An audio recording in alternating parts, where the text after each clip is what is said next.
KPM.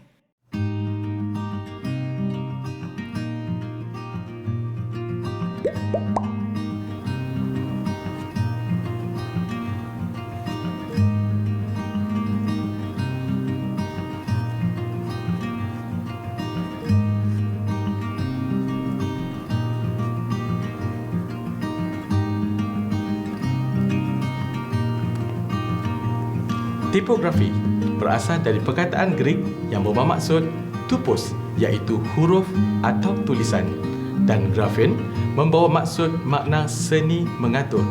Maka, tipografi adalah suatu seni mengatur huruf atau tulisan. Assalamualaikum dan salam sejahtera. Saya Encik Abdul Rahim Ahmad, pengajar grafik di Kolej Vocasional Balik Pulau, Pulau Pinang. Apa khabar pelajar sekalian? Saya harap semua dalam keadaan sihat dan ceria. Pada episod kali ini, saya akan menerangkan tentang subtopik kedua, iaitu melaksanakan reka bentuk tipografi. Jom kita imbas kembali topik lepas sebelum meneruskan pembelajaran kita hari ini. Diharap anda masih ingat, ya? Bagi topik lepas, kita telah belajar tentang definisi tipografi dan sejarahnya.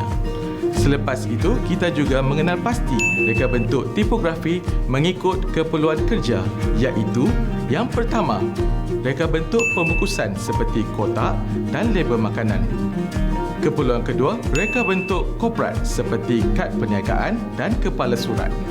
Seterusnya, aplikasi tipografi dalam periklanan seperti papan tanda dan poster. Akhir sekali, keperluan tipografi dalam penerbitan seperti majalah dan akhbar.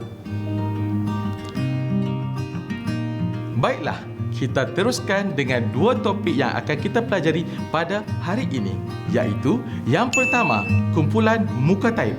Setelah itu, kita akan mempelajari komposisi muka taip. Dua tajuk ini penting dalam pemilihan dan penyusunan muka taip agar karya yang anda hasilkan kelihatan harmoni dan mempunyai kesan visual yang ditetapkan. Dan objektif pembelajaran kita pada hari ini adalah di mana pada akhir episod ini, pelajar akan dapat membezakan kumpulan dan komposisi tipografi. Sebagai permulaan, saya bertanya kepada anda semua. Anda tentu pernah mendengar tentang huruf atau font, kan? Bagaimana pula dengan istilah muka taip ataupun typeface? Ada beza ke? Okey, baik. Dalam tipografi, muka taip adalah satu set yang terdiri dari variasi huruf, angka, tanda baca maupun simbol. Istilah muka taip ini selalunya disebut sebagai huruf atau lebih dikenali sebagai font. Namun, terdapat perbezaan antara huruf dan muka taip, ya? Ramai menyangka bahawa muka taip itu adalah huruf. Ingin saya betulkan di sini bahawa muka taip itu sebenarnya berbeza dengan huruf. Jadi, mari kita lihat perbezaan antara muka taip dan huruf. Muka taip sebenarnya adalah nama seperti Arial, Times New Roman dan sebagainya. Manakala huruf atau font pula adalah seperti Arial Black, Arial Narrow, Arial Italic dan Arial Bold. Jadi, berdasarkan penerangan cikgu tadi, dapatkah anda membezakan antara muka taip dan huruf? Seterusnya, mari kita lihat pula kumpulan muka taip atau lebih dikenali sebagai keluarga muka taip. Terdapat 5 asas dalam kumpulan muka taip, iaitu yang pertama, black letter, serif, sans serif, novelty dan script.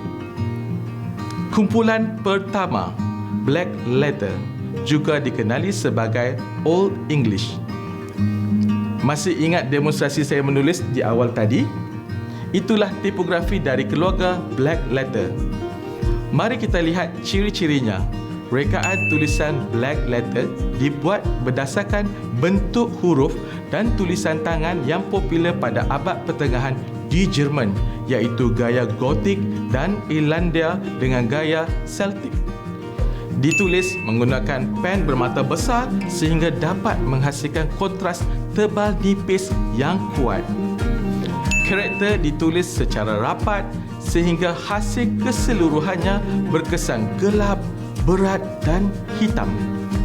Ciri dan huruf ini adalah mempunyai ekor, kaki atau serif yang berbentuk tirus di hujungnya. Huruf Roman memiliki ketebalan dan kenipisan yang kontras pada garis-garis hurufnya. Jarak antara huruf sangat sempit sehingga menghasilkan kesan gotik. Kesan yang ditimbulkan adalah klasik, gelap, berat dan hitam. Contoh dari keluarga muka type ini adalah Old English, Graudi Text dan Bracket.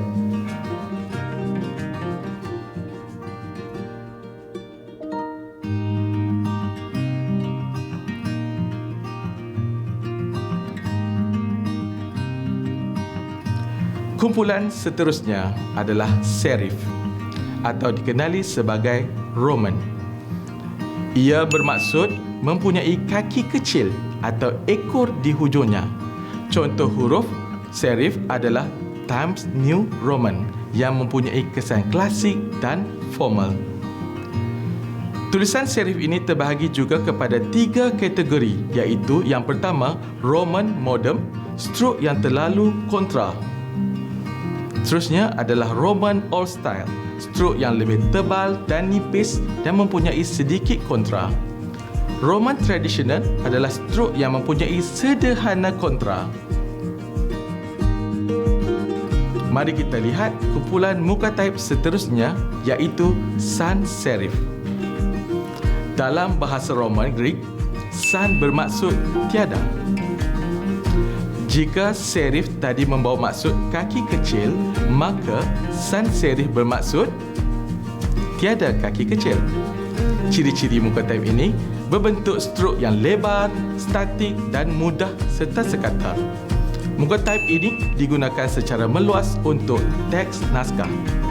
Jenis-jenis muka type ini adalah seperti Arial, Calibri, Tohama, Bernada dan Helvetica, termasuk dalam kategori sans serif.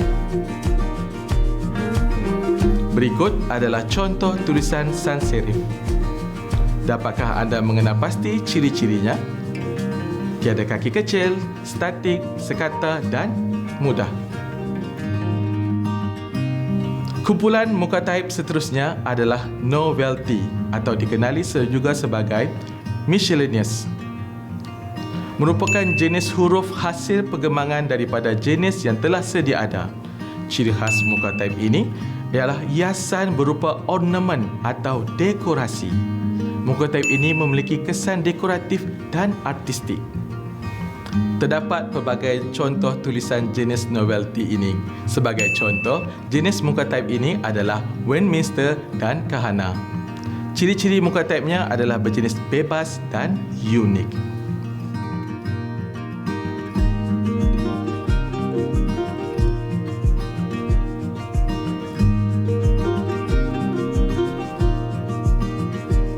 Kita telah lihat ciri-ciri dari 4 kumpulan muka type.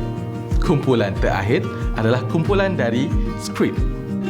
Ia merupakan tulisan tangan dan mempunyai sedikit kontra pada struknya. Komposisi yang bebas mempunyai ruang yang sama di antara type dan huruf yang bersambung-sambung. Contoh tulisan script adalah Cluster Script, Catfish Script dan Lucida Handwriting. Kita dapat lihat contoh muka type script adalah seperti tulisan tangan atau kaligrafi. Jadi, sudahkah anda dapat mengenali keluarga muka type? Mari kita ulang semula ke-5 dengan mengenal pasti keluarga muka type ini. Sebagai contoh, saya telah menyediakan 5 teks ringkas menggunakan 5 muka type berbeza.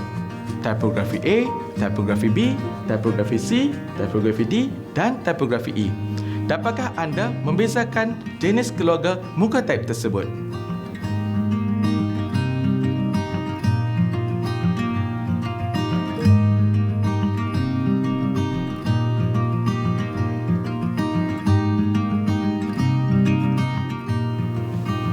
Ya, Tipografi A adalah dari keluarga sans serif. Kenapa ya? Kerana dia tiada kaki. Tipografi B adalah dari keluarga novelty, iaitu lebih bebas dan bercorak. Bagi tipografi C adalah dari keluarga serif, di mana menggunakan Roman moden dan kaki yang berkontra. Tipografi D pula adalah skrip dan bersambung seperti tulisan tangan. Tipografi E adalah jenis black letter, iaitu nampak lebih klasik dan gelap. Tahniah, anda telah mengenali keluarga muka type dengan baik.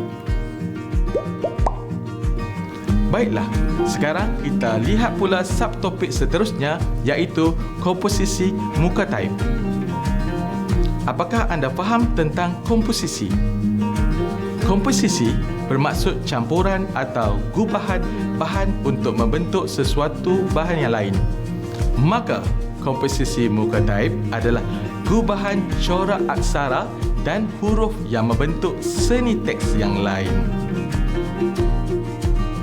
Ada beberapa komposisi muka type yang akan kita pelajari hari ini, iaitu flash kiri, flash kanan, justified, center, contour, run around, seterusnya shape, asymmetric, concrete, vertical dan incline.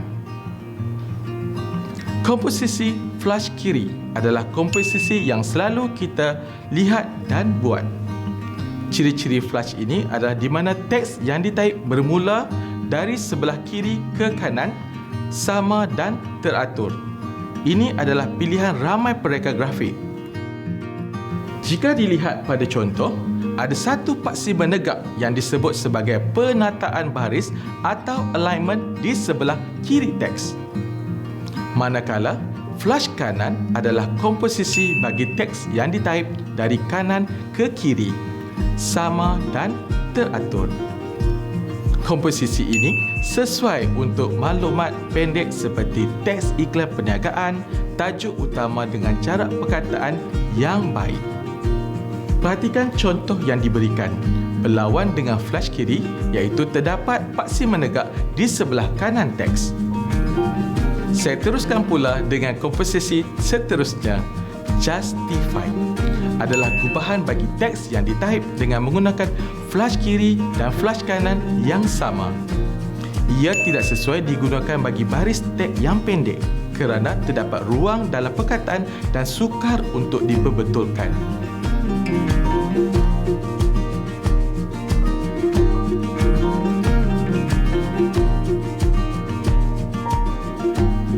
Komposisi center pula adalah teks yang ditaip daripada tengah dan seimbang. Sesuai digunakan untuk ayat pendek, sistem perniagaan, jemputan dan pengumuman. Contoh adalah seperti berikut.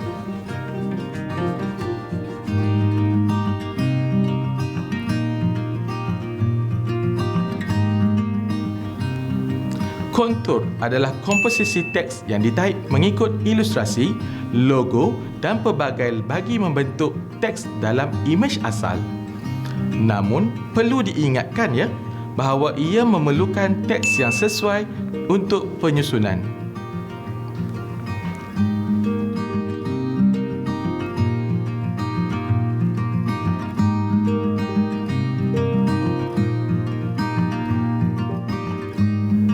Run around pula merupakan komposisi teks yang ditaip penuh dan mengelilingi grafik seperti imej. Garisan lebar pika atau ukuran yang berubah. Ia selalu digunakan dalam buku, majalah dan laporan tahunan.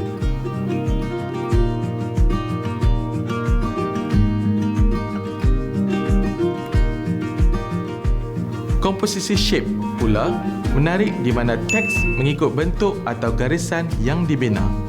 Namun, komposisi ini sesuai digunakan untuk ayat yang pendek sahaja kerana teks yang panjang akan menyukarkan penyampaian maksud dan menyampaikan mesej teks.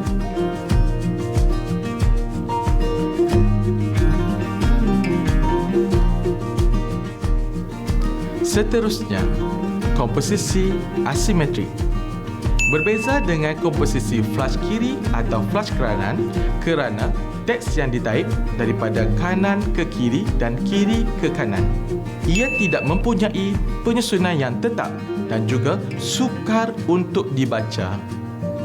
Komposisi ini sesuai untuk digunakan dalam ayat yang pendek.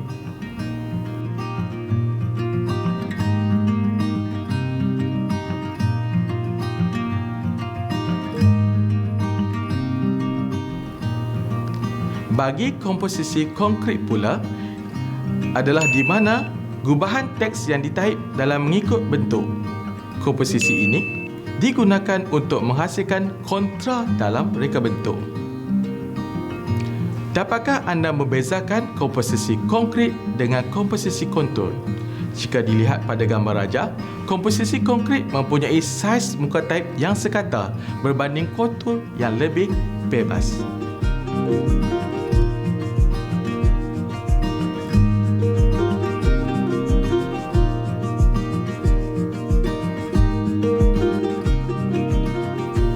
Seterusnya, komposisi vertical type, di mana susunan teks secara menegak digunakan untuk tajuk utama, tepi buku, kulit buku dan papan tanda. Selalunya digunakan untuk teks yang pendek.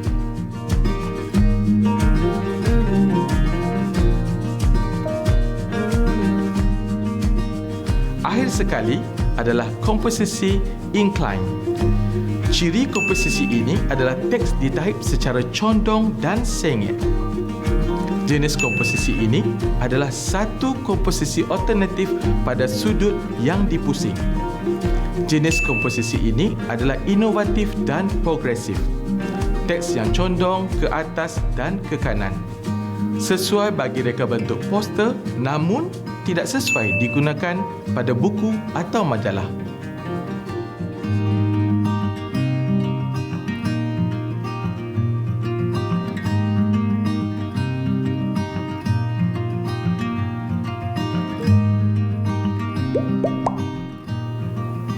Alhamdulillah, kita telah selesai mempelajari komposisi-komposisi muka taip yang selalu digunakan oleh pereka bentuk penerbitan. Bagi menguji kefahaman pelajar sekalian, mari kita menguji minda bagi komposisi-komposisi yang telah kita pelajari sebentar tadi. Sudahkah anda bersedia?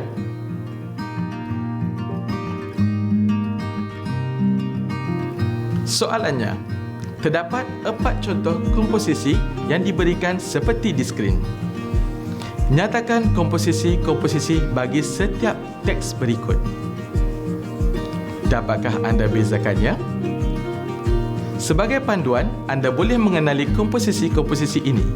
Langkah pertama yang perlu anda buat adalah mengenal pasti posisi paksi menegak yang disebut sebagai penataan baris atau alignment di sebelah kiri atau kanan teks.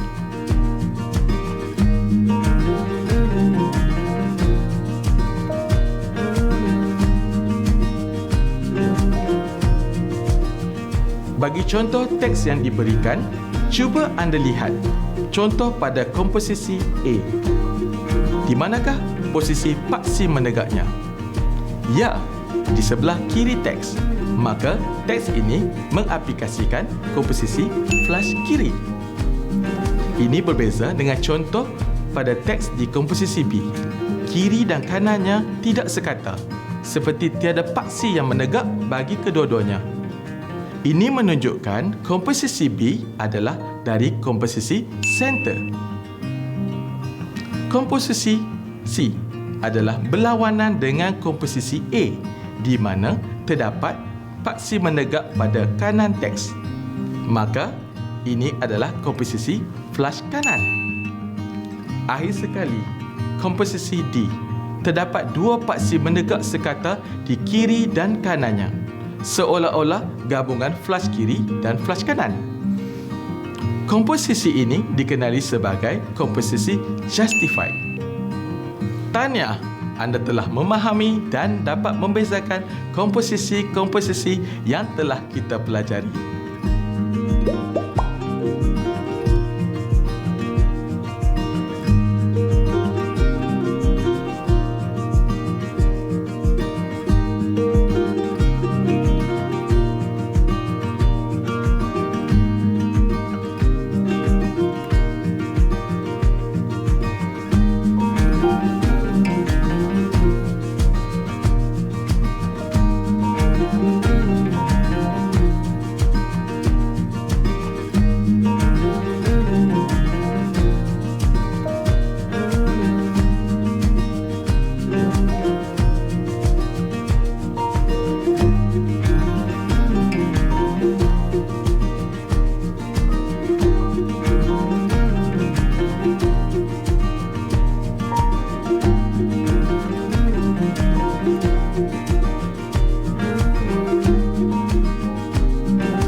Baiklah para pelajar, diharap anda semua telah memahami pelajaran kita pada hari ini.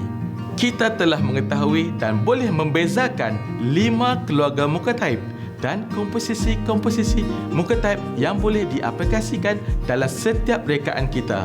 Semoga dengan ilmu dan pengetahuan ini dapat menjadikan karya reka bentuk anda lebih menarik dan dapat menyampaikan maksud karya dan maklumat dengan jelas serta berkesan. Sehingga kita berjumpa lagi. Selamat maju jaya. Bye. Kejayaan itu di tangan anda. Sikap yang positif. Nothing is impossible. Saya berkongsi tadi berbagai-bagai tips tentang pemilihan kerjaya. Terus-menerus berdoa dan meminta kepada Allah. InsyaAllah anda akan menjadi seorang guru yang hebat. Dalam rancangan Kaunselor Anda. Didik TV KPM